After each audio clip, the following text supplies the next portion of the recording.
प्रधानमंत्री नरेंद्र मोदी यांचा 2 दिवसीय महाराष्ट्र दौरा म्हणजे आपत्तीग्रस्त शेतकऱ्यांकडे कानाडोळा, निवडणुकीच्या प्रचाराचा सोहळा असे वर्णन करता येईल। महाराष्ट्राचे मुख्यमंत्री देवेंद्र फडणवीस यांनी नरेंद्र मोदींना विविध प्रकल्पाच्या उद्घाटनासाठी बोलवलेलं आहे।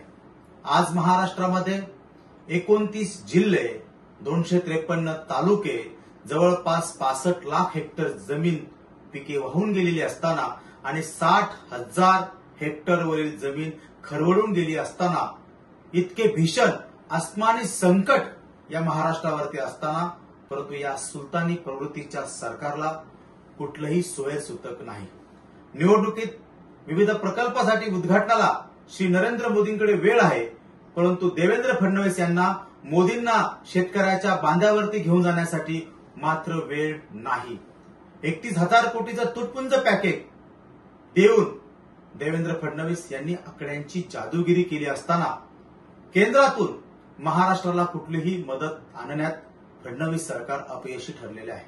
वास्तविक पाहता इतक्या मोठ्या आसमानी संकटात केंद्रीय पथक महाराष्ट्रात येऊन पाहणी करणं अपेक्षित असताना नरेंद्र मोदी मात्र स्थानिक स्वराज्य संस्थांच्या निवडणुकीच्या पार्श्वभूमीवरती येऊन प्रकल्पाचे उद्घाटन करतात। ही या महाराष्ट्रातील बळीराजाची क्रूर चेष्टा आहे। एकीकडे संसार वाहून गेलेला आहे, गुरढोरं वाहून गेलेलं आहे, उभं पीक वाहून गेलेलं आहे, शेतकऱ्याचा पाठीचा कणा मोडलेला असताना नरेंद्र मोदी मात्र महाराष्ट्रात निवडणुकीचं राजकारण करत आहे। ही खूप मोठी शोकांतिका आहे आणि म्हणून राष्ट्रवादी काँग्रेस पक्षाची मागणी आहे की तुम्ही तुटपुंज पॅकेज दिलं असेल, परंतु केंद्र सरकारने एकही छदाम दिला नाही। जोपर्यंत शेतकऱ्याची संपूर्ण कर्जमाफी होत नाही तोपर्यंत राष्ट्रवादी काँग्रेस स्वस्थ बसणार नाही।